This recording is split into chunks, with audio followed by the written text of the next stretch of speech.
Mic check 1 2 1 2. Mic check 1 2 1 2. Ah man, it's been an emotional last 3 4 days. An emotional last 3 or 4 days.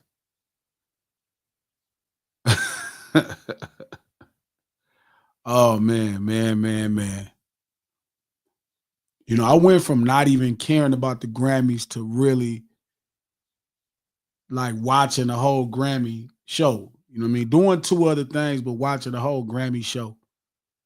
Like I watched the whole Grammy show because somebody I fuck with, this one of my partners, can make history at the Grammys.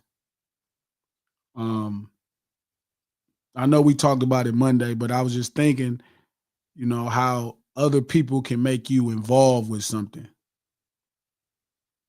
You know what I mean? How other people can make you more involved into something else.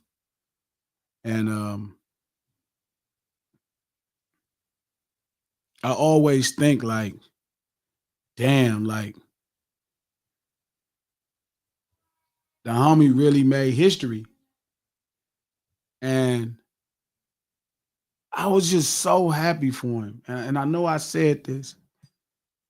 I know I said this, but it's just so crazy when you be so personally vested. You know what I mean? We spend so much time of our life, they build all kind of stuff to keep us vested. They build all kind of stuff to keep us vested, like sports. Like, like as you from LA, like you a Laker fan, like you be hella vested in the Lakers.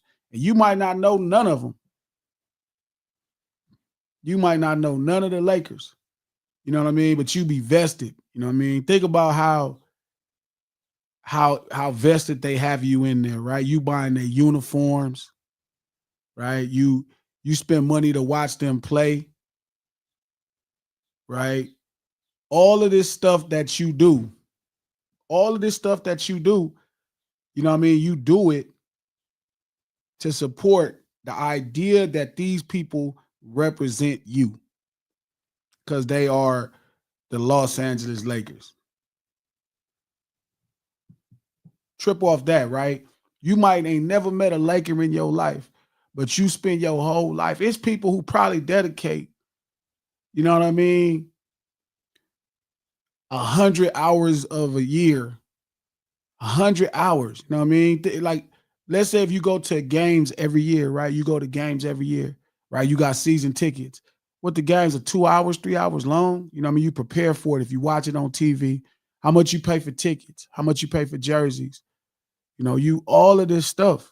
You know what I'm saying? And you just don't even know none of these people, but because they vicariously represent your city. And they may not even be from your city. Shout out to Luka Doncic, who just got traded to the Lakers. I was telling my homies, I think it was the best trade that could have happened. Difference with us in Dallas is we gonna be on you. We gonna be on you, young boy. You feel me? All that drinking beer, coming in camp fat.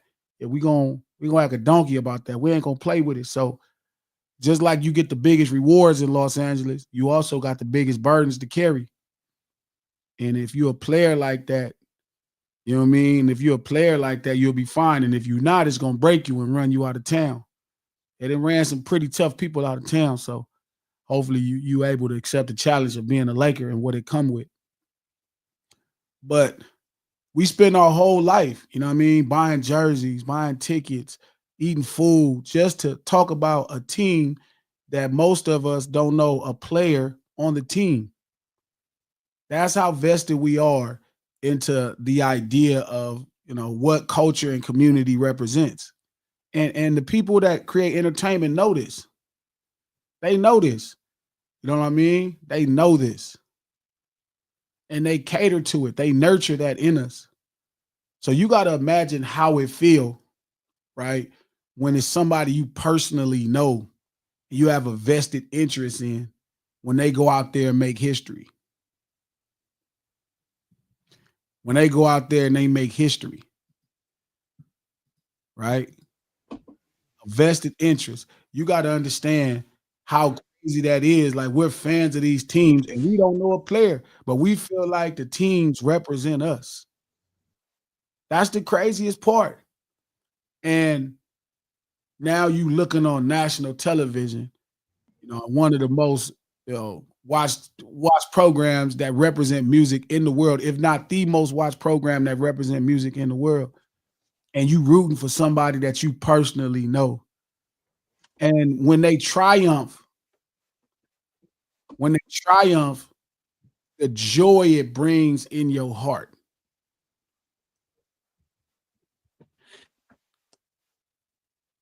You know what I'm saying? So it's like Yeah. people was on Twitter. People was on Twitter. You'll hear people say, like, you act like you won. And I'm like, I'm at the same imagine going to the Laker parade, but you own the damn parade. You on the float. You know what I'm saying? So I don't know, Trap, if people really be happy for their homies when they succeed. They I'm should be, man. weirdly that they Supposed to be not. your homie's biggest fan, B. You supposed to be your homie's biggest fan, man. For real, for real. I hate when niggas be feeling like as if they can't root for their homies because it's gonna seem a certain way. Nah, you supposed to be your homie biggest fan, man. Especially if your homie doing some dope shit too. All right. No Ceilings live every Monday, Wednesday, and Friday, noon Pacific Standard Time. Right here, Digital Soapbox. Click that thumbs up button. Let everybody know you in the house. If you on Twitter, retweet this link to this live. If you on Facebook, like it and share it.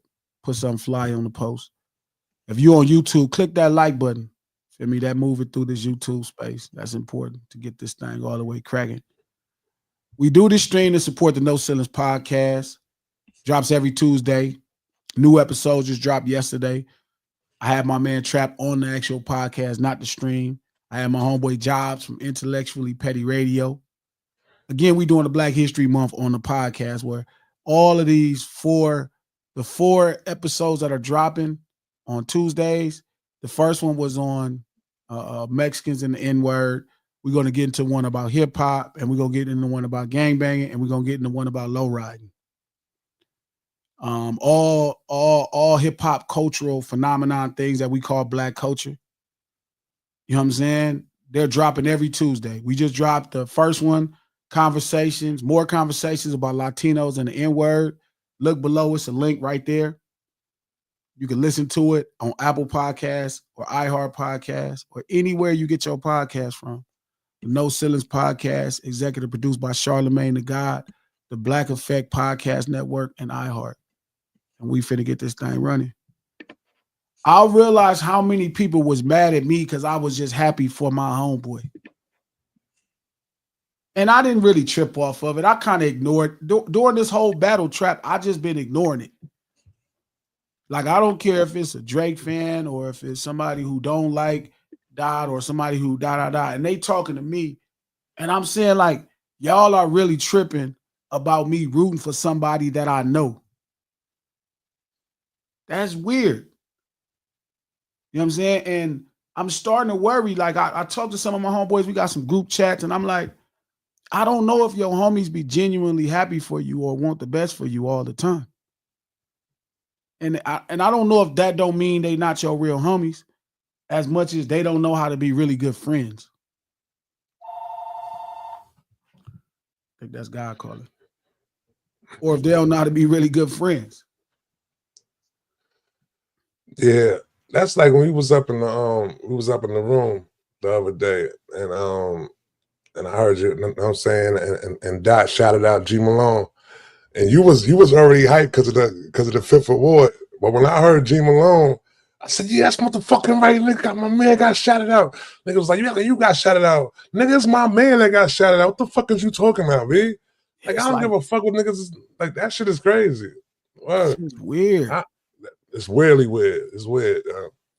And somebody was just asking me some shit, right? They was like, I was on live. Shout out to the people that's on my IG live. If you got Instagram, follow me at Glasses Low. I was on live and they was asking me about the new album. And they was asking me, did it compare to Cancel These Nuts? And I'm like, nah, Cancel These Nuts is different. Like with Cancel These Nuts, I knew I was making a Straight Outta Compton. I knew I was making um, death certificate. I knew I was making the Chronic.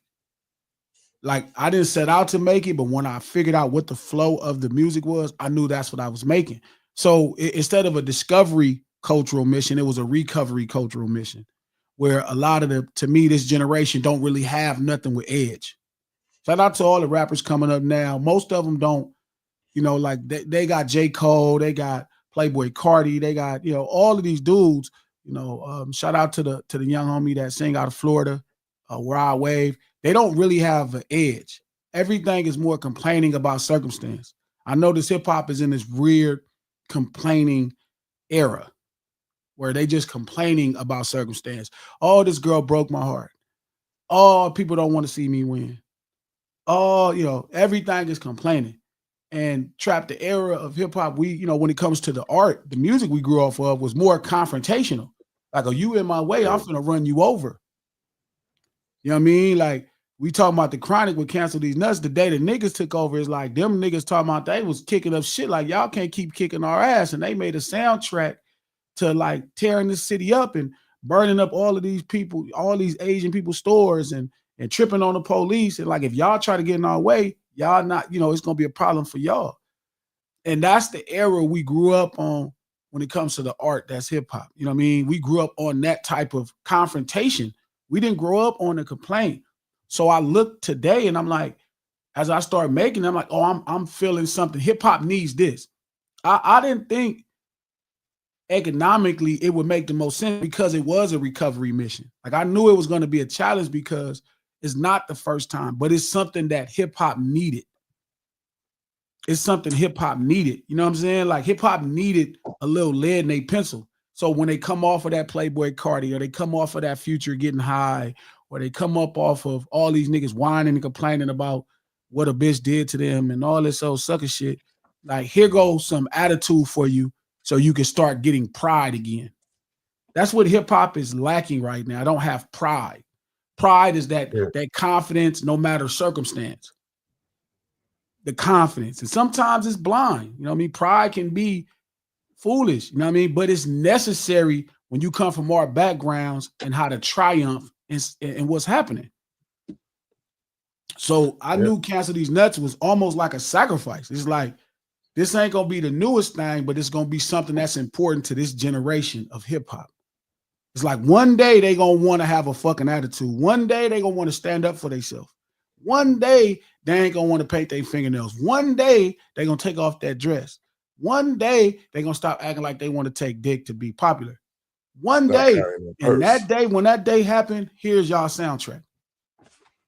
Here's y'all soundtrack to pop your shit. Here's something to get you that attitude that you need to go out and conquer the world. You know what I mean? Stop whining about how it's doing you. And here's the soundtrack to you confronting the world that you don't know exists. Happy birthday to Squishy. Squishy moderates his room. Happy birthday, Squishy. Squishy's my dog. You know what I mean? Like, just a real supporter. I love that lady. Great dreads too, great hair. Happy to see that, Squish. But Squish was saying something to me. And I was telling her, I don't think these kids, I think racism is disappearing. And she thought as if I was saying that the system is not oppressing people. And it's like, no, the kids don't know racism exists. You have the president, right? The president is saying, hey, we don't want to, it's a movement in government. And then the president said, we don't even want to teach people about racism or the history of oppression anymore. And you got a new generation of people that don't believe it exists. They really go out feeling like they have the same chance, which is why when they complain, right? When they complain, it's because they don't really know about racism. They don't know about oppression. Their parents, our generation or the generation before us, like we the bottom end, you the next generation. You a millennial. I'm a Gen X, the last year of the Gen X's. But that generation did such a good job of raising their kids, moving their kids into better circumstances. Like my brother Steele, he raises kids in a better circumstances. So they don't really understand struggle at all. They don't understand oppression. They don't understand racism. They like, when white people mistreat them, they think it's a one-off event. They don't think it's a part of a system. They just think one white person tripping because they got some white person to act like it's cool. And I say all that to say that that's why I made cancel these nuts. For the day my nephew, still son, Chris, but when he realizes this world is against him and they're going to do everything they can to hold him back every time you look around, even if they don't do it in your face, and you tired of playing that old punk ass shit you playing for them old little punk ass, soft ass niggas, here, play this real shit. This right here is going to show you how to do it. This is going to show you the attitude you're supposed to carry yourself with, just like, you know what I mean, the streets and the art gave us that. And we didn't find ourselves prided in Gucci and Louis Vuitton. We had designers, that people that look like us, that came from our community. Regular. You know what I mean? Like, it was cool to have FUBU. That was the thing. You didn't need Gucci. Now we watching a generation of kids feel like they need overpriced European designers to be secure in themselves. Yeah. You remember them shoes, them big old shoes, little pants and big old shoes? You know what I'm saying? So it's you like, was looking at, yeah, go ahead. So that's success for them. And so they don't realize the system that they're trying to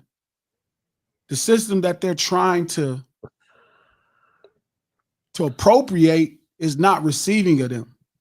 So I made cancel these nuts for them. That day when they finally ready and they need some lead in their pencil and they need to be a dog, here it is. Here's your soundtrack. It's going to come back for you. It's going to make sense. Shout out to Squishy. Glasses, is our generation failing, not teaching them that? No, because nobody had to teach us that. Nobody had to teach us that. Shout out to my OG Julio G, K-Day, world famous. Don't forget Carl Kanai.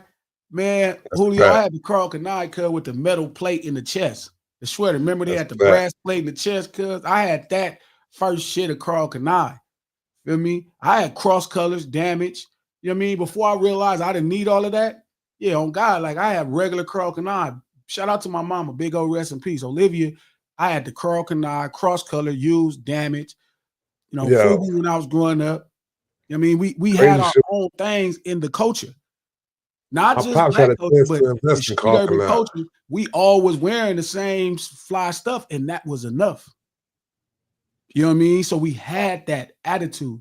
Now these kids are growing up and they surprised. Like they don't really, you act like you can see even now when I see the protests, they surprised that the white folks is doing that. I'm like, y'all had to know this was coming. Y'all know their history, right? And I think they don't know their history. So again, shout out to Squishy for making that point. I don't know if it's our mistake, Squish, for not teaching them as much as their parents are doing a better job. The world is changing, right? So they can't recognize it, Squish, the way we recognized it. They can't see it the way we saw it. You know what I mean? Like, and you have to take into consideration too, like when we saw Rodney King get his ass whooped, them police officers got off.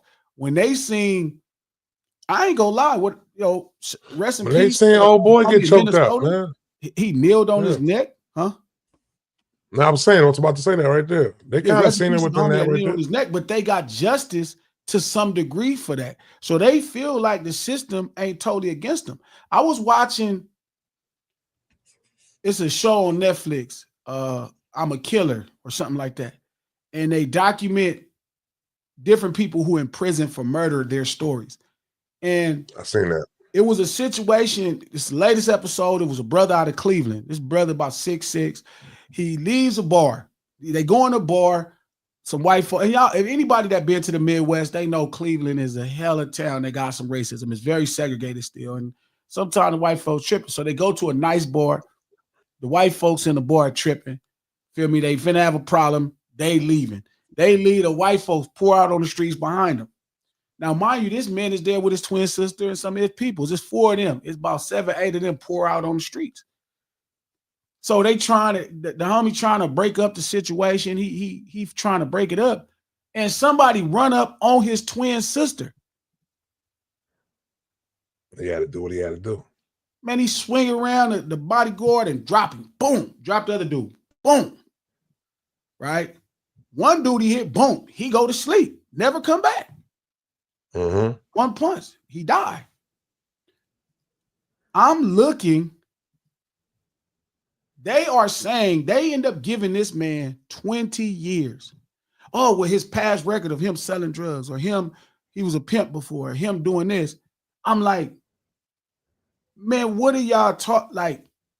These people was about one man swung on his sister. Y'all see these people pouring out from the bar. Y'all see these white people pouring out from the bar. And the thing that struck me the most is he said he thought he was going to get a fair trial. I was like, I never in my life thought I was going to get a fair shot in America. Every time I get a fair shot in America, I'll be surprised. I ain't even lying to you, Trap. I'll be surprised. Shout out to Nick. Thank you for that $5. Salute G, giving intelligent West Coast perspective and still East Side reputable. That part. Appreciate that $5. You seen the one with the with the dude who went into the credit union? It was a clip I seen, and it was showing this white dude being found not guilty. Then they spoke on this black dude's trial. So the dude ran up in the credit union because he just found out that his daughter had like some like stage 4 cancer. Like his 1-year-old daughter had like some stage 4 cancer. So he ran up in the credit union. He passed him a note telling him, yo, listen, I need all the money in the credit union right now. You know what I'm saying? I got a shotgun in my leg right now. They gave him the money. They ended up catching him. But they found out why he did it and everything like that. They ain't show no type of lien on him at all.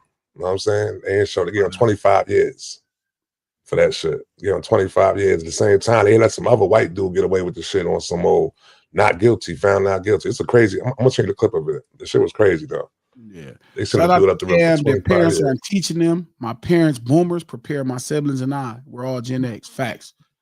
So anyway, I made Cancel These Nuts, the album, for that generation of kids who don't quite know what they're about to run into. They don't quite know what they're about to run into. They have no idea what's about to happen. They don't even see it's happening right now, but they don't know it's going to happen. But when they finally are ready to find their nuts and really kind of get into a space to where you like to realize you're going to have to deal with the world not liking you, Cancel These Nuts is for that generation. And I was inspired by some really other great records to make it. I could see how I shaped it. Definitely has an East Side perspective, but I shaped it a certain way. And I was explaining to them how Custom Culture, the new album, right, that's dropping on April 29th, is unlike anything I've ever heard in hip hop, right? It does have the attitude of original hip hop, where it's like, you know, money ain't everything. That's there, right? Like, you still could be a bitch ass nigga with money. But the actual layout of the record, I never heard nothing like it, right? It's almost like an outlaw rap. It's not like gangster rap, it's outlaw rap. And like that. It's like if the Hells Angels was brothers and they was rappers. That's the energy of it. And when I'm listening to it and I'm trying to get into it and I'm working on it and all of that, and I'm trying to kind of nail it, it's funny because I'm putting together something that I never put together before. The last time I could have put something together like this was when I was working on White Lightning and my engineer did it. But it's like that type of energy, Custom Culture. So I realize even that attitude is so coarse right now, it's so minute. You know what I mean? Like, it's only a group of us. And I really feel like hip hop is back into a really great space because of that. Because of that, right? It's a great opportunity in hip hop where being happy for your friends is a minute part of the population. Right now, everybody is living vicariously through strangers and people who they think are successful. They'll argue with you down over a stranger and they don't know none of that person's business. They don't even have a homie that they really support. I was asking somebody that on Twitter, I'm like, bro, you talk to me every day on Twitter to ridicule me about a nigga that you never talked to in your life. If you tweeted cuz, that nigga wouldn't say nothing to you. But you tweet me and I give you my time, my vested interest. I have a conversation with you cuz on the space. And you call yourself trying to be mad at me cuz, and this is over a nigga that you couldn't tweet cuz and he wouldn't say nothing to you. If he saw you in life cuz, he wouldn't even speak to you. If you was on fire cuz, he wouldn't piss to put you out. But you about to argue with a nigga that's actually dialoguing with you. That's how fucked up the world is to where they want to identify so badly with what they think success is. When all the niggas they want to identify with would kill to be us. Kill and die. Really, that's how they act. They want to be us bad as fuck. Yeah. I mean, you ain't lying. You ain't lying at all. They fandom outweighs friendship, you know what I'm saying? A lot of times, man. Motherfucker be a friend and be a super fan for somebody and still and not see that, you know what I'm saying, where your friendship lie at because they such a fan of a person though. You know what I'm saying? I don't even think they I be see really this that happen all the time. fanatic. I don't think they really be fanatics like that. Nah. I didn't even lie to you. I don't think they really be fanatics. I think that's them vicariously living their own belief that this is them represented in a space of another world. But really, they really gonna break a bond or try to insult a person that they could really build with. Mm-hmm.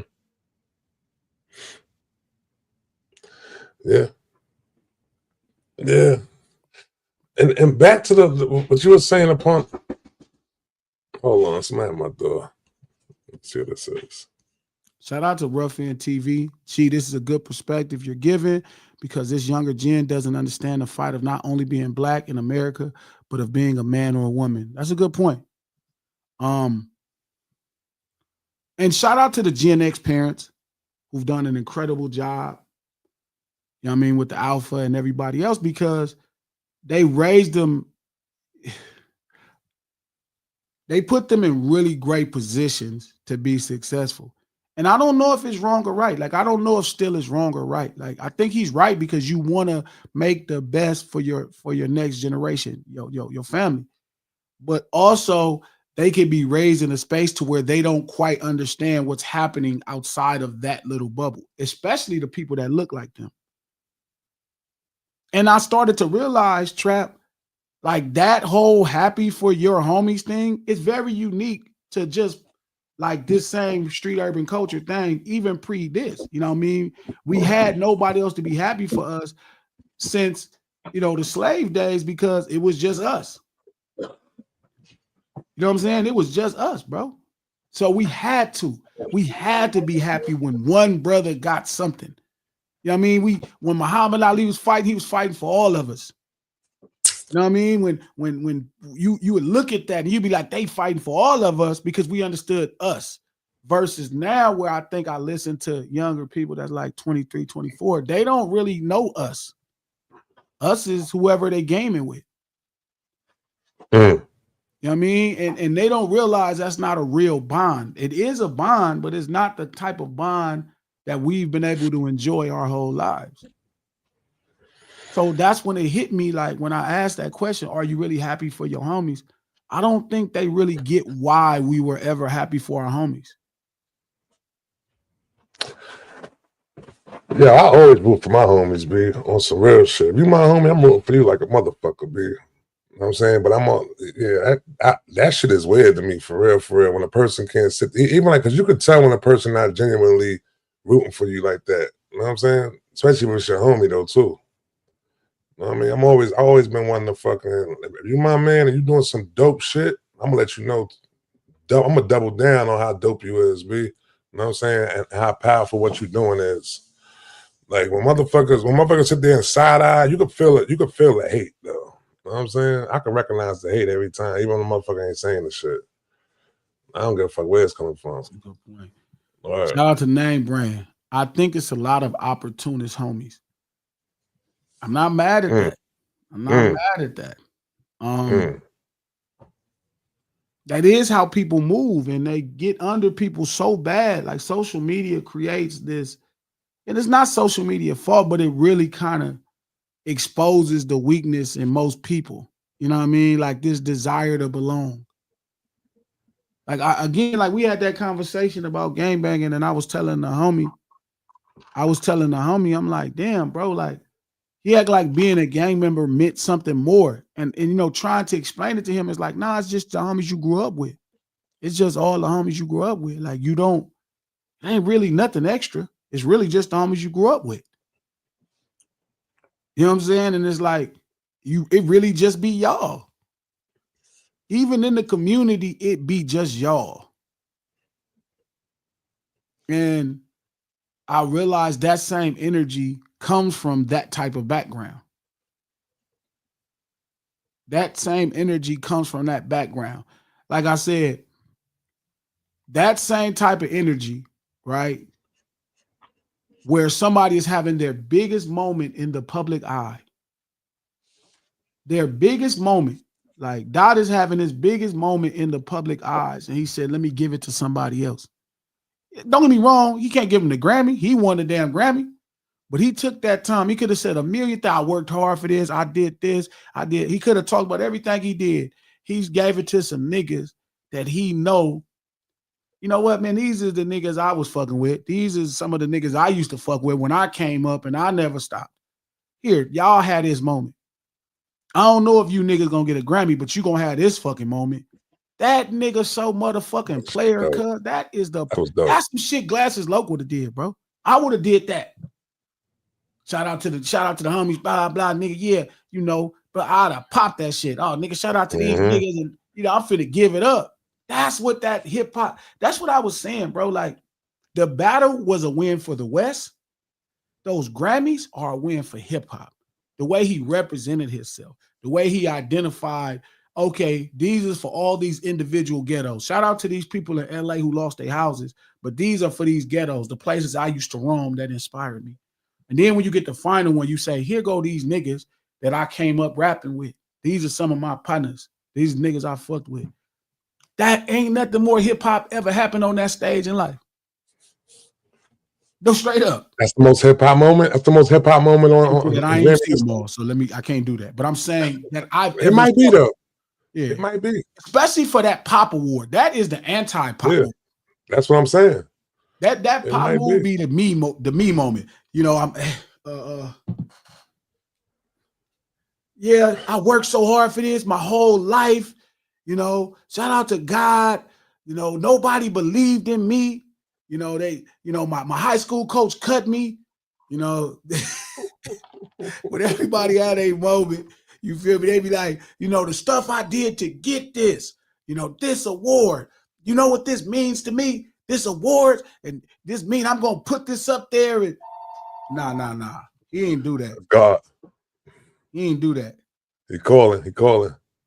He said, hey, this is for these niggas that y'all don't even know. These is for these niggas y'all don't even know. This is for these niggas y'all don't even know. That make him a player.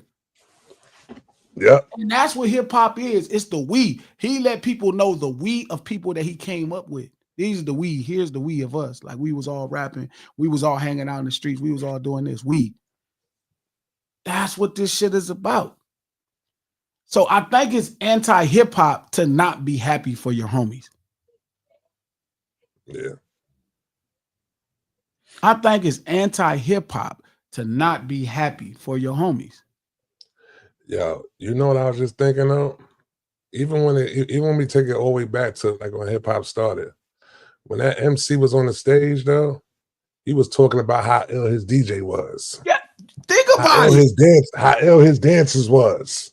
You know what I'm saying? That's what the MC was doing at that time, B. You know what I'm saying? K is for the way my DJ cutting. You know what I'm saying? That energy. That's where it come from. That's where it come from, B. That's what it is. Yeah. My homie be fucking it up, nigga. My DJ is ice cold, nigga. Yeah, we up in here. It's us. It's the crew. I sent y'all something today where I was looking at the first Juice crew. You know what I'm saying? And they was talking about how Mel and them was with the first Juice crew and Curtis Blow. And then one member of that Juice crew created the Juice crew that we know. Yeah. You know what I'm saying? Right? Like, look at like even how he shouting Mustard name. Like Mustard. He took Mustard. Mustard, who's already a uber success, just did the most with his brand. Why you screaming this nigga name on this song?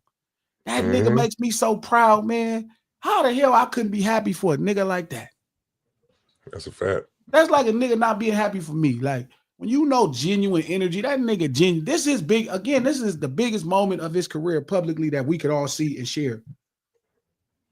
Till the one next week. Till the one next week. That's a fact. Well, ain't that crazy? Until the one next week. Yeah. It ain't over. That's a fact, bro. Like MCs used to give it up for their DJ. It was all about the DJ. You brag. What's crazy is there's a song by the World Class Wrecking Crew. It's Dr. Dre's first. This is not his first record, but this is one of the first singles that they ever released on Dr. Dre. It might be his first single. And it's a song called Surgery. And on the song, all they doing is giving it up for Dr. Dre. That's it. The whole song. This is in 82. Yeah. You know what I'm saying? Like that energy, that camaraderie, that's what gang and hip hop shit is about. That's what these street urban cultures we call hip hop and gang bang is about. Really being down with your homies. That's it. Mm-hmm. Don't get me wrong. Gang go too far. You know, they're gonna break the law and shoot somebody. But just like in hip hop, if you get into it with some crews, you probably gonna get into a fight. You can't just be putting your hands on crazy legs. There's gonna be some hands that come with that. You can't just be going around jumping. You can't go around jumping on Herc. It might come in, might be some spades. They got something to say about that. Yeah, you especially Bam and them. The way they talk about how scared they was of Bam and them crew. They was so scared of Bam and them crew. It was scary. Like niggas talk about them like they was terrorists. Now Zulu Nation was out there wilding. You know what I'm saying? So I put so much into my homeboys. Like the homeboys that I see that work for it.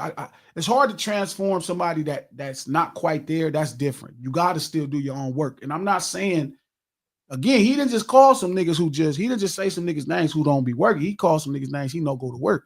They really get busy. But for sure, when I'm going to help somebody, I'm going to fuck around. I'm really going to fuck around. So I think that's what my thought was. My thought was like, if you're not happy for your homie, you're really probably not hip hop. You really not hip hop. Shout out to Dan Sachs. He made a good point. He said, just call it glazing. That's true. You glazing a homie. What? I hate that shit, man. Get the fuck out of here, B. I hate that. I told you, though. I told everybody else on ADHD. I said, look, I think social media is anti-hip hop. I told y'all the blog era became the first step in being anti-hip hop. Now we so far to where they're going against supporting your homie and calling it glazing. Oh, you showing your homie too much love. And of course, we following direction from people who don't really got homies.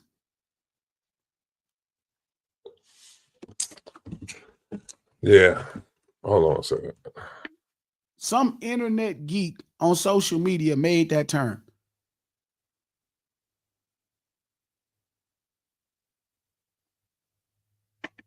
That's crazy, dog. It's a crazy day, bro. Crazy day. And it get worse and worse, Trap. I be so disappointed. The glazing shit is just crazy. How you can't big your homie up though, B? Yeah. You know what I'm saying? You can't big your homie up. I'm gonna say it ain't anti. It's just a hate. It's become a hate culture. But I hate using the word hate because people use that shit for everything though. So like, just if you dislike something, you a hater. You know what I'm saying? So I don't like using that type of. I don't like using that shit though. But it's just too much. Like you said before, the generation is the sad boys, man. They're just sad about everything. You know what I'm saying? They just down. I think it's the drugs, it's the pills and shit like that. Yeah. You know what I'm saying? Like I don't know what it is, man. But they gotta figure that shit the fuck out, man. You need to bring the love back, man. Or like and be happy for your peoples, man. You can't be happy for your people. That's funny. You can't be. If you is, you glazing. You're like you're a glazed donut. You're a glazed donut. Oh, man, that shit is whack, man. They gotta stop that shit. Yo, hold on, let me tell my kid they're about to go to the store real quick.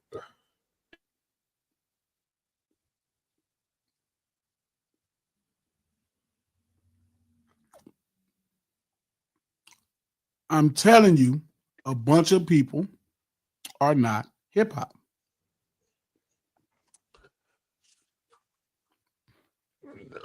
See, but when it's crazy because people don't be understanding. Like when we saying somebody not hip hop, people quick to just go into the music. You know what I'm saying? It ain't about the music. It's the language. It's the way you treat your peoples. You know what I'm saying? It's the way you greet your man when you see your man. You know what I'm saying? They not of It's culture. everything like that. You know what I mean? Shout out to Mimi Angel. Great point. They put money, notoriety above friendship and pride of being a part of a community, which is anti-hip hop. Once you lose track of we, it's pretty much over. I agree with this too, name brand. When Samuel Jackson saw Django on that horse. Yo, I said that shit the other day. That is the modern Negro on social media today. That's the modern person on social media. Who's this nigga on this horse? Who's that nigga on that nag? Who this nigga think he is? That's how they be acting. They be like, you over here showing that nigga love because he won the battle and making fun of somebody he was going against. How dare you? And people tweet, they be like, well, he know the person. I don't care, you know. And they just be so mad. Who this nigga think he is with 5 Grammys up there? Man, this nigga got 5 Grammys. That song ain't. This nigga got 5 Grammys. That song is not worth 5 Grammys. Who the fuck this nigga think he is? Yo, listen, fuck that, man. I'm about to say it right now while we up on here. Your man Trick is bugging the fuck out. He gonna try to say the nigga ain't deserve the fucking song of the year. Motherfucker, you don't get the fuck out of here with that bullshit, man. Like, what other song would you have liked, Trick? What other song did he know? Tell me, Trick. Do you think Taylor Swift song should have won, Trick? You like that Billie Eilish song? How you gonna hate on one hip hop song in the pop top? Come on, man. You're like, you know what? Yeah, Billie Eilish should have won. You from Florida. Like you be bumping Billie Eilish in your dunk. Stop it, Trick. Stop it, OG. Stop it, OG. Come on. Stop it. Who this nigga think he is winning the song of the year? Exactly. He up there looking. Who's this nigga on this stage? All these Grammys. He took a picture with 5 Grammys. He ain't deserved the song of the year. Hey. Like, what song did you like more? What song right you was like, you know, the way they wrote this Billie Eilish song. Trick, what are you talking about? Trick was bugging. I'm going to Fried Ribs. That should open up. I'm telling I'm going right with Fried Ribs. You bugging, Trick. You bugging. Everyday whacked out murals make more sense. Mm-hmm. That's a fact. You can see like people really, I cannot believe it. I never really tripped. Shout out to Mr. Towns 90. I saw what Maul had to say about the Grammys, and I just looked at him with the side eye. I wouldn't even take Maul's account on this. Maul is in hell right now. Maul is in hell right now. Maul is in hell. I'm going to let that man be hell. That's why my only thing I say about Maul on Twitter is somebody go check on Maul, man. Please. Somebody go check on Maul, man. That's the only tweet. That's the tweet. Go check on Maul. If y'all want to know what I would say, that's every time something good happens for Kendrick, just say, hey, somebody go check on Maul. That's what I believe in. Go check on Maul. Go check on Maul, man. Here with these 5 Grammys. Yeah, why this nigga they gave this nigga 5 Grammys? What's wrong with that song? Nigga think he is. And it be other or something, nigga. Nigga's bugging, man. And it be other dudes that be hip hop dudes like you mad Taylor Swift didn't get the Grammy, really? Crazy. Taylor deserved that Grammy. I was off her album last night in my dunk. Crazy. Oh man. Man. Yeah, he was sick, man. That man was sick. I seen that shit. Even homegirl was like, yo, what you mean? He deserved it. Even Taylor Swift was like, Taylor Swift is such a player. She was like, I fuck with Taylor Swift. I fuck with Taylor Swift for that shit. Player. I fuck with her for that. I was so that's a player. How is Taylor Swift more player than Trick Daddy? Word. Trick, what's up, Trick, you like one of my guys, man. How could you let Taylor Swift be more player than you, bro? How? There's no way possible you supposed to let Taylor Swift be more player than you. Taylor Swift got the flute up in the air, toasting it, and you over there. Who's that nigga on that stage? Got all them Who is Grammys. this nigga? Who the fuck this nigga think he is? Yeah. Winning 5 Grammys. 5 at one time on one song. How dare you? Yo, they got a picture where they got Mike holding the 5 Grammys when he won it for Thriller. And they got the picture with Kendrick looking the same way like Mike with the 5 Grammys like that, looking like Mike. I told you that's Thriller, B. We seeing hip hop Thriller right now, B. Mike, I be getting cussed out every week when I be saying this shit. I don't know why. Every week I get cussed out. You look at it, he got 5 Grammys. Whatever. I don't know. Maybe. I think people think I be just rooting for the homie and not necessarily like calling it fair, but the homie will be the first one to tell you the homie ain't finna, I'm gonna still call it fair. I'm gonna go buy and support it, but I'm gonna tell him what I think and I'm gonna be honest. You know what I'm saying? But somebody said, this probably is the hip hop Thriller. Whatever. It's West Coast Thriller, but I don't know. He got as many Grammys. I don't know. It's just looking crazy. Just a month ago, I was like, hey man, this is something weird is happening. Something weird is happening. You did. You said it. But I said, like I said then, I'm gonna say it now. Time to tell. Because Thriller became Thriller wasn't Thriller in the first. Exactly, that's what I'm saying. Thriller took a long time to become Thriller. Just about going 84, over Thriller again. 85. Yeah, Thriller was double or triple platinum before Thriller the song came out. I think Thriller was like the 7th single, maybe 6th or 7th single off that album. The album wasn't even selling well enough. The label didn't even want to pay for that expensive music video. They was like, oh, hell no. Yeah. So the album that everybody that don't realize a journey, I've had a lot of time to go study it. I'm still studying it, but I feel confident enough to say certain points now. It was double or triple platinum before Thriller, the last single, came out. Again, I think it's like, look it up. I think it's like the 6th or 7th single. And it comes out, he goes to Sony and say, hey, I want to shoot this video. It's going to cost us, I think, $500,000 to $1 million. Mm-hmm. And the label was like, himself, right? Hell no. Huh? He paid for himself, right? You know who paid for it? Pepsi? Same person who didn't want to put his video on their channel in the first place. MTV. MTV did it? Yes. Damn. Remember, just a year ago, they didn't even want to put the video. They didn't want to put Michael Jackson videos on the channel. Yeah, that's it. So Thriller came out. MTV pays, the album goes to 5 to 6 million. That's how big Thriller was. It did not happen commercially the way that we know it until his damn hair caught on fire. It started selling $1 million a week once his hair caught on fire because his press went to another level. Everybody showed the same picture of Mike with that thumbs up on that gurney with his head all wrapped up because his hair. So Michael Jackson's hair caught on fire. His curl caught on fire during the Pepsi video and burned his scalp. A lot of people say that's how he ended up, on like pain medicine so hard to the end of his life because it started with his hair. He was dealing with a lot of pain from when his hair caught on fire and then dancing for, I don't know, since he was like 6 or some shit, started to wear down on his knees and shit. If you really want to see some dope stuff about Michael Jackson, if you really want to see some dope stuff about Michael Jackson, you need to go. It's a movie on Amazon from his bodyguard's perspective. Oh, I didn't see that one yet.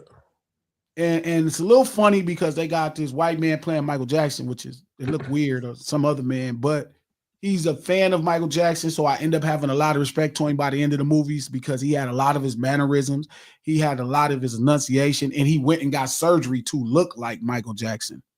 You know what I'm saying? But this movie about his bodyguard really is probably the best movie and best kind of biopic on Michael Jackson's life to me. It's a really unbiased one, and it talks about how he was struggling economically, the challenges he was facing, what his team was trying to do to betray him. It was a lot of things that was happening. and they talked about the pain from the first burn, the skin burns messed him up really bad. And then all the way to when they wanted him to do a residency, and he was trying not to do it because his body was going through pain. Like he has to dance the whole 2 or 3 hours. And he talks about it. And this Bodyguard's book is amazing. And they made a movie on it. It's on Amazon. I can't remember the name of it, but if you go to Amazon Prime, you type in Michael Jackson, you'll see the name of it. It's fire. And his haircut's on fire. He's selling $1 million a week. You know what I mean? That was a big part of why it sold the way it sold. Shout out to Demo Radio. Thank you for the $10, brother. What up, G? Sending love to the channel, man. We appreciate that over here, man. Again, click the thumbs up button. Let everybody know you in the house. Let everybody know you're in the spot. No Ceilings Live, the lunch hour every Monday, Wednesday, and Friday right here at noon Pacific Standard Time. Click that thumbs up button. If you're on Twitter, retweet this link. If you're on Facebook, like it, share it, say some fly shit with it.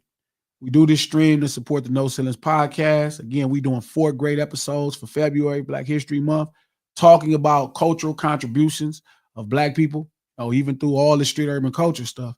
One of them is about the one we just dropped yesterday, more conversations, more conversations about Latinos and the N-word. Next Tuesday will be about gang banging. The following Tuesday will be about hip hop, and the following Tuesday will be about low riding. Really great conversations. Listen to it right there below. Link right there below. Subscribe. Listen to it on Apple Podcasts, iHeart Podcasts, anywhere you get your podcast from. No Ceilings Podcast, executive produced by Charlamagne the God, the Black Effect Podcast Network, and iHeart. Yeah, I just think sometimes we lose the essence of what made hip hop special when you can't just be happy for your homies. That's a very hip hop thing. That's a Black thing first, but it for sure is a hip hop thing. That's fact. For sure, Lex, it's a hip hop thing. Shout out to the homie Lex who just stepped in. For sure, being happy for your homie is a hip hop thing. And you can't be happy for your homie now. Shout out to Raider Gay 420. Does GNX qualify for next year's Grammy since he didn't meet the deadline this year? Yes, sir. Yeah. Yes, sir. He timed it out like that, though. Yeah. I think he timed it. I think, yo, bro, it's so crazy. It's your man. So I want to know, yo, do you, because you be saying sometimes that he don't actually be planning this shit out to the way that people end up seeing this shit as being, though. Yeah. You know what I'm saying? I think he done did this timeline of like, I mean, of course he did it like that within the GNX album to catch the run for this one right here, and then GNX dropping when it drops so they could go into the next Grammys. You know what I'm saying? You know what? So I think he's gonna have a crazy run. And some of the stuff, but I think some of it is just spiritual, right? Like upright. Like, you know what I mean? He kind of stay out the mix. He stay on stuff. He do study, so I'm sure some of these nuances we catch in our plan, but I think a lot of it is just like life sinking for him. Mm-hmm. You know, when you stand right, life sink. You know what I mean? It sinks up, and I think he's in a really great position to where life is truly syncing up for him. It's alignment. Like everything about it is alignment. And I think, you know, we're seeing it, and it looks like it has to be on purpose or like he's the architect, but I think God is a lot more of the architect in his situations than people could imagine. I do think there are some things that he's doing on purpose. Like let's say the Canadian tuxedo or that idea. I could see him or Dave being up late because I would have sent that if I saw that. I would have sent that to him too. Yeah. I mean, I'd be like, oh, this is a Canadian. You got to wear a jean outfit. So I believe that. Then him winning 5, I don't think he ever saw that coming. I know he didn't. Hold on. Let me tell you how the sinking shit goes. Do you know that Diana Ross presented Michael Jackson with his 5th Grammy? What's funny is, did you know Diana Ross presented Michael Jackson? That's what I'm saying. That's what I'm saying. The same. The Jackson 5. Diana Ross. Oh, yeah, the Jackson 5. Yeah, but no, when he won the 5th Grammy, though, she gave him the 5th Grammy. The only thing I texted him, because I was so fired up, even after the thing, he shouted me out and all that fly shit and the homies, and he won 5 Grammys. The only thing I text that nigga is Diana Ross, nigga. That's the You see here, though. You see here, though, when he came out. He said, I didn't text him. I didn't text him I didn't say thank you for the shout out. I didn't say, hey man, you won the 5. Hey man, this crazy. Diana Ross. Diana Ross, nigga. Uh-huh. Like, nigga, Diana Ross? Oh my God. Man. Yeah. 80 years old, Diana Ross. Fine. Still up there, fine. Fine as hell. I married Diana Ross, fine. Diana Ross, fine as hell. She was like that. Kendrick Lamar. Holy shit, Diana Ross said Kendrick's name. Said your name. Y'all ready? Yeah. Yeah, that's crazy, man. Diana Ross. Cause Diana Ross said your name, cause like niggas Diana. And if you study black music, if you study fucking music, you know what Diana Ross means.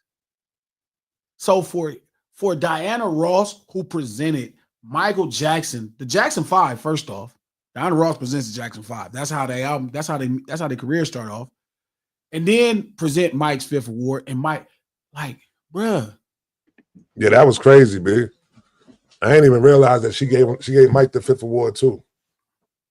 That goes into the sync shit. Diana Ross, bro. That's all I hit that nigga and said. I was like, Diana Ross, nigga. I still ain't said nothing else. Hell, don't nothing else need to be said. Well, you know you appreciate that. Grammys, thank you. None of that fly shit. Diana Ross, nigga. That's what it say.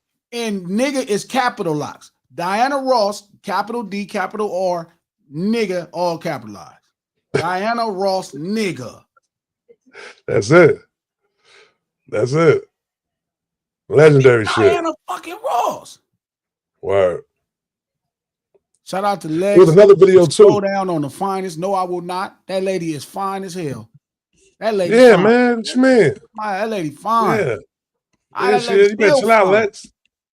Fine as hell. Fine right now. Hair flowing crazy still. Even though I take a daughter though, but I take, you know what I'm saying?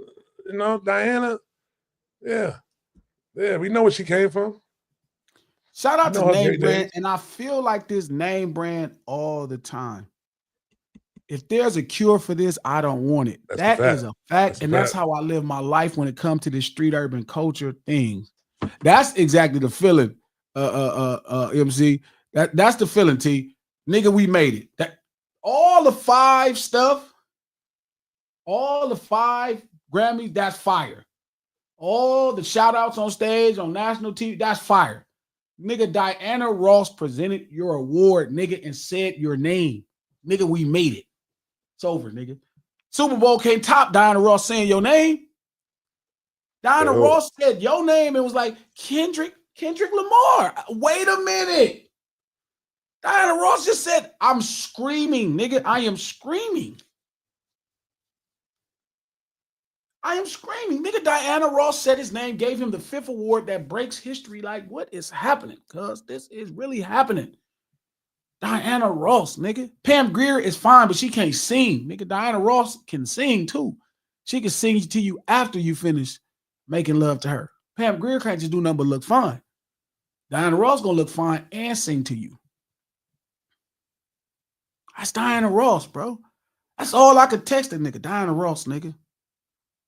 Diana Ross. Wow. That is crazy, cuz it was Diana Ross. Yeah, that was crazy. Said the homie name. That was the thing that fuck the Grammys. Shout out to the Grammys. Fuck the Grammys. Diana Ross. They did that shit on purpose. They knew that shit was gonna fuck. They did that on purpose. Nigga, Diana Ross. They did that on purpose. Why had Diana Ross come up? Diana Ross. That is crazy. Diana Ross said the homie name. I gotta do this call real quick. Give me a second. My dog. Diana Ross said the homie name, man. That is crazy. And y'all want me to, y'all talk about some, you glazed and homie. If a nigga deserve to be glazed, when Diana Ross say your name, you deserve it. If Diana Ross said your name, you deserve it. Shout out to V. Shout out to Future for set up the fade and boost the homie K-Dot up to go crazy while still going #1. That's how you come together. Yes, sir. Yes, sir. We'll take it. We'll take all that around here. We'll take that. I know the song, Name Brand. I know the song If There's a Cure. I'm saying, but that's how I feel about the street urban culture thing in general, which is odd that we saying this. It's like if there's a cure for this cripping, I don't want it. I'm actually happy. I'm actually happy, bro. Like you're never not going to get me to not be happy for the homie, bro. It's not gonna happen. I'm always gonna be happy for my homeboys. Like I'm gonna be overjoyed. I was happy when J Rock won, when he finally got his platinum pack. Like he got I still don't got a platinum plaque. He got a platinum plaque. I got a gold plaque. He got a platinum. I was so happy. They gave him the key to the city. He won a Grammy, man, nigga. I almost cried because I know what this struggle is really like. I know what it's like, and I shared being in the trenches with these niggas are trying to change our lives. You feel me? So I'm ecstatic. I'm happy for everybody that do their thing. That don't mean it's over. Bro, no lie, bro. If you see the type of stuff that we be actually talking about, like, it's funny. I'll be just going off, but you know, it's always been like that. It's always been like that. Shout out to I Munch on Raw Fox. Shout out from Ireland. I'll be at Ireland this summer too. So I'm excited about that. Are You Happy For Me? That's a song. That is a good song. And you can't even, the internet teach y'all not even to be happy. The internet teaches you not to be happy for other people. They call it glazing. Look, you can get down with that weirdo social media culture of behavior, or you can get down with this street urban culture of behavior where you actually happy for your friends and you actually want the best for your peoples and you willing to die for your peoples because what y'all believe in. Shout out to Mimi Angel, who is killing this lunch table. Shout out to everybody contributing at the lunch table. I appreciate y'all so much. Y'all know how hard I work to try to get this podcast going, and I'm working on it more and more. Shout out to Mimi Angel again. It reminded me of the way Kendrick was so happy to hear Jay-Z verse on Bitch Don't Kill My Vibe. Kendrick has learned to appreciate these opportunities. Meeting Diana Ross was one of them. Mimi, it's funny, man. I met Jay-Z. He was trying to give me a deal in 2006. And I'm sitting in his office. He's the president of the Def Jam. And that motherfucker said, hey, man, you one of the dopest brothers I heard from the West Coast. I almost passed out. Like, it don't cost you nothing to show love. Like, showing love is free, bro. It's so free. The fact that y'all just don't show love is crazy. It's so free. It can make all the difference in the world. It can make all the difference in the world. But look, we ain't gonna ride on the homie Trick. Trick is one of those guys that we really love. He is a culturist and a master of Florida street urban culture. I just would like to know which one of those other songs did he want to win. You know, did you like the Billie Eilish? Maybe he liked the Billie Eilish song. I mean, maybe he liked the Billie Eilish song. I don't know. Maybe we judging Trick. You know what I mean? Like, I don't know. Maybe he's like, man, that Billie Eilish song was fire. I play it every day in my dunk. Yeah, I don't know. So I would have to ask him. Maybe we'll get him on a lunch hour and talk to him about it. I'll reach out and try to see. I'll hit one of the older homies and see in Florida and see if we can get him on a lunch hour. Because I would like to see which song he thought should have won. I'm interested in that. Maybe he knows Billie Eilish song or the mother song, but it's just weird to watch hip hop root against hip hop. Like, we only got one person in the category. It wasn't like there was another hip hop artist or even rap song in the category. Like, you would think he'd be happy for that.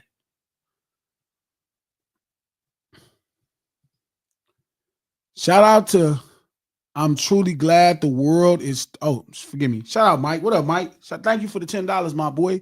I'm truly glad the world is starting to catch on to G Malone and K Dot's greatness. They've been called K Dot's greatness. They about to see the Logan, a whole nother world. Keep pushing the truth. They don't have to love it, but they gonna respect it. Love from Connecticut to VA. God bless, man. Much love, brother, to Connecticut. I still got my Connecticut hat now with the Billy glow on it. Yeah, it's a fire hat. Um,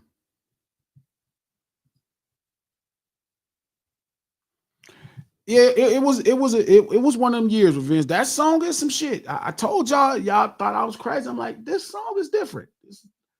Like when they was following Dennis Graham around and they was singing it, it was like, why these little kids, I get it, little kids can be assholes, but it's something else about that song. That song really embodies something. And don't get me wrong, to become the greatest song in hip hop, it got to last years and years, and it got to keep making headways. And I don't know what's the reason we gonna play it every year if that can happen.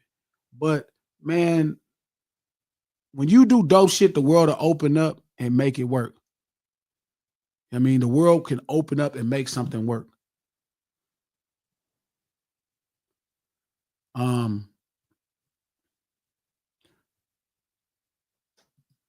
Shout out to Demo Radio. He should have won more for GK and Good Kid. Not like I deserve everything. Got man, to get 5 for one song. If they ever did something wrong, they got it right that time. That is crazy. I've been saying that since he lost for the Good Kid, Mad City, they done gave him 21 awards since then.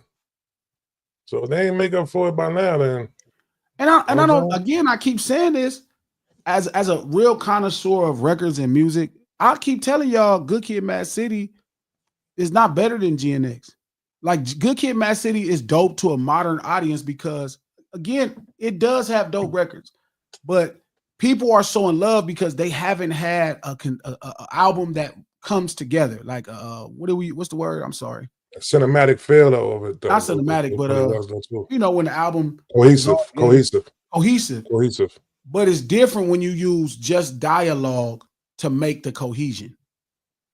When the dialogue is the glue in music, it's different. Like you have to make the music. That's where GNX to me murders Good Kid, Mad City. It doesn't need, right? It doesn't need the dialogue. The music does the work. The music does the work. And I always say, like, and Revenge, this is actually the point. I'm glad you said that. What up, Brody? Good Kid, Mad City definitely is the most timeless album of my generation post Kanye West. But I think the reason you feel that way is because you guys were in a hip hop desert. You didn't really have cohesion in records for a long time because when we first came up with one producer were doing albums. Me and Trap, one producer was doing most albums. You know what I mean? You might have had 2 or 3 sometimes, but one producer pretty much guided the direction of an album. So cohesion was standard. That's how we came up with, and it was cohesion sonically. It didn't need dialogue. The music was produced in the same sonic feel throughout the journey. So that's standard. So y'all generation, Revenge, the business had changed. You just shop beats. You know what I mean? You just put beats and you try to put it together so you don't, the business moved out of a space of cohesion by just default. You know what I mean? Probably the last great cohesion record before that probably was TM 101, maybe Documentary.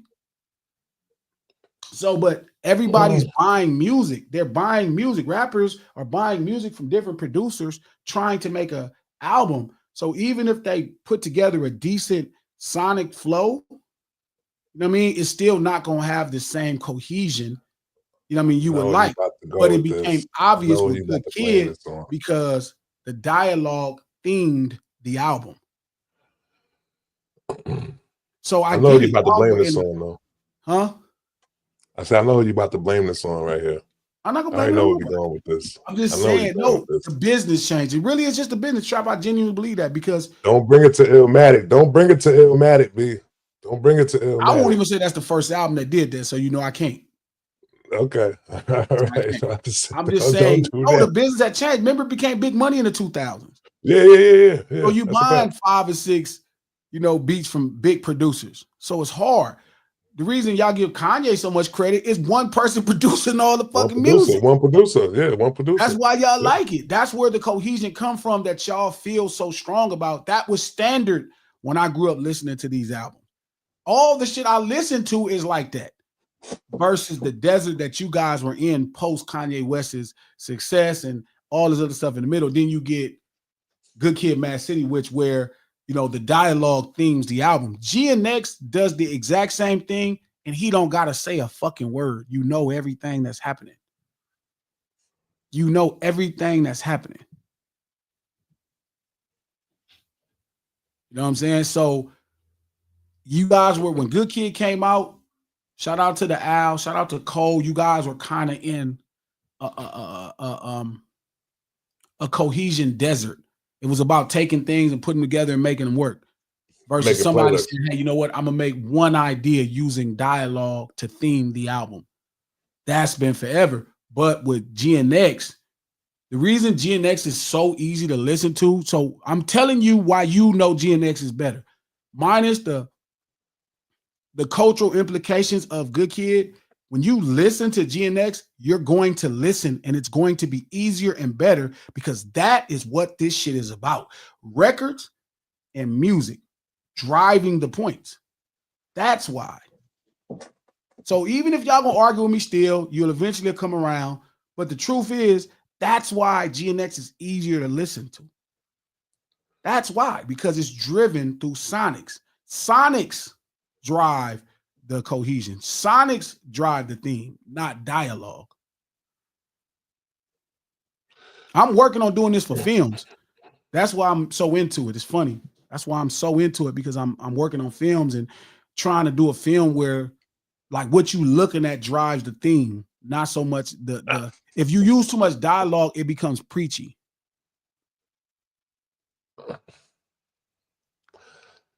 I kind of disagree with them that right there, because the dialogue you would say would be the bars and the lyrics of the songs and everything like that, No, right? Skits. Are you saying the skits? Yeah, that's the But I think the skits. I think skits paces everything together, though. You know what I'm saying? Skits will make everything make sense. You know what I'm saying? Like that. But So you like don't when you need got a skits skit to make like everything make sense if the sonics don't make sense. You don't need it if the sonics make sense. Like Thriller don't have no skits. Marvin Gaye, I Want You don't have no skits. But Chronic has many skits. Again, because remember, these are hip hop producers coming into a space. But if you've seen this executed at the highest level, not separating hip hop into its own space, but just making it music in general, then you can understand why I would appreciate Thriller more than I appreciate the Chronic. Even though the Chronic represents a generation, the generation that I was growing up under, you feel me? Thriller does the same thing without having skits. I think at the same time, within what makes hip hop so great is like it comes together as an art piece. You know what I'm saying? An art piece could be looked upon as a play, you know what I'm saying, a movie or something like that. So when you put in the skits or someone, because at the same time, GNX has skits though.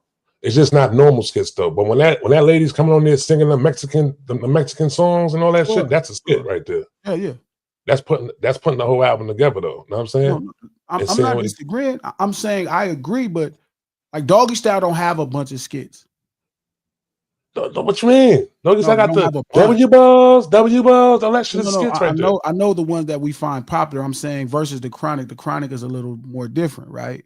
But I think all of that's important too. I think that's evolution and cohesion, right? Where they starting to do that. But I'm saying it's not necessary when you control the sonics. When you could, like Thriller is the same art piece the Chronic is or Doggy Style is. I Want You by Marvin Gaye is the same, what's the first Luther Vandross album? You got the is it Never Too Much? Is it just name of the album? Yeah, Never Too Much. Keith Sweat, Make It Last Forever don't have, it don't need skits. Like when your music is kicking, you don't have to have no fucking skits. It's still an art piece. But that don't mean I don't appreciate the heart piece. Shout out to Revenge, and I agree. Like, but Good Kid got such a more spiritual theme to me. Like GNX don't feel like the Miseducation of Lauryn Hill, but Good Kid does. So I like skits. Nothing wrong with that. I'm not disagreeing. Those skits are. I love skits. I love the way GNX took you through a journey. Not GNX. Good Kid, Man City took you through a journey though. But GNX does the same thing without narrating where the journey is taking. Yeah. You got to actually use your imagination. But he takes you through the city in a way that didn't need. It's totally different than Good Kid. Like this is a much serious, more journey through Black Los Angeles or Black Los Angeles County, Black Southern California than any other record in a long time. Let me ask you this right here, right? Since we're talking about the records of like, because I always say like time gotta pass in order to be deemed as something a classic like that though. So I put it on like 5 years. Yeah, I bet that. Put on like. That's lady. What would you say the last? What happened? Go ahead. That's the lady singing the skits for Dots. Yeah. I heard it. It was a story how he found that lady though too. That was dope. Dodger game. Yeah, the Dodgers game. That was fire right there. But what would you say was like the last? Because I know you don't think nothing classic though. What was the last classic album you feel? Hip hop. Probably YG, My Crazy Life. Not Victory Lap? Yeah, it definitely took a different task. Yep. Yeah. That's a great album. Victory Lap. Yeah. I give it Victory Lap. It was funny is it became real when he passed away. It changed how I heard it. Yeah. Get it then. The first time I heard it, I thought it was dope, but when he passed, it just gave him more to it. Yeah. It was heavy. It's way heavy. I don't even like listen to it no more. It's so heavy. It's so heavy on my heart when I listen to it. Yeah. Like Blue Lasers too, bro. I can't even listen to it. That would make me cry. Crazy. Shout out to Christopher. It's funny you said this. Bad is probably my favorite Michael Jackson album. I cannot. Tell him how you feel. Tell him how you feel. Tell him how you feel. I feel like Bad is so overrated, bro. I cannot fuck with Bad. Bad got some of the corniest fucking Michael Jackson songs in history. I fucking almost hate Bad. I fucking hate Bad. Tell him how you feel. Yeah. Tell him how you think that. What album you think is better than Bad? Oh, Make It Last Forever. Keith Sweat. Keith Sweat, Make It Last Forever fucks over Bad. And I always say this, Michael Jackson think the same. That's why he stopped working with Quincy and started working with Teddy Riley, who made Make It Last Forever. Me and Mike agreed. That's the crazy part. Y'all argue with me, and me and Michael Jackson agreed. Like, you know what? I got to go fuck with Teddy, man, because this shit we doing, this ain't hitting. Then guess what? The next album produced by Teddy. You don't leave a first ballot Hall of Fame producer for a rookie. By the time he leaving Quincy, a first ballot Hall of Famer, all-time great, he leaves Quincy to go with a rookie. This is third or fourth year in the NBA, in professional music. He like, man, you need to do my album. But Mike always been like that, though. Mike go with the hottest one that's hot right there. Remember, Quincy did the last 3 albums. These is the albums that broke time and space. You know what I mean? Off the Wall, Thriller, Bad. Like, you know, it's Quincy Jones. He heard that Make It Last Forever. He was like, I gotta change. Mike was like, I gotta change. I gotta do something different. No, it's ignorant. No. Mike walked in the studio with Neptunes. They played him a track. He was like, nah, I don't want that. I want that Noriega what sound. He told the nigga, I want the what. You got flavor. He told the nigga, I want what. I don't want that right there. I don't know what the hell y'all trying to give me right now, man. I want that Nori shit that you gave Nori. I believe it, bro. Imagine Mike singing over that. Mike will be fucking it up over that. Mike will went crazy on that shit. He been killing that. Nori, B. He said, I want that. Nori has some cuts, bro. Like we were just talking about it the other day. Like I was listening to Ben from TV talking to the homie. I was like, man, this nigga Nori always got these motherfuckers off, bro. That's a Swiss beat right there. Oh, Swiss did that one? Yeah, Swiss did Man from TV. No. I know who did that. I'm saying Nori always found a record. Yeah. He always had a record, bro. That's it. And then I think it was his originality that carries it though. His originality carries it. He can make a record, he can make it into a record because being so different, coming to so the other way, the unorthodox style and shit like that makes the record when it came to Nori. I like Nori, so I'm probably the wrong one. His approach towards the record is totally different than anybody else. I don't fuck with nobody say. I'm not defending my taste in music. Fuck all y'all. I like Nori. Shit, so whatever. I fuck with Nori. All right, so we're gonna break out. No Ceilings Live lunch hour every Monday, Wednesday, and Friday right here noon Pacific Standard Time. Thank y'all to everybody who donated to the lunch table. Thank you to everybody who contributed to the lunch table. It's much love. I appreciate that, man. It means the world to me. Right here, click the thumbs up button for you bounce every Monday, Wednesday, and Friday at noon Pacific Standard Time, right here on Digital Soapbox. Look below. We just dropped a new podcast yesterday. More conversations about Latinos and N-words right there. You can listen to it on Apple Podcasts or I Have Podcasts or anywhere you get your podcast from. No Ceilings Podcast, executive produced by Charlemagne the God, the Black Effect Podcast Network, and iHeart. And we'll see y'all Friday right here at noon, man. Much love. Easy.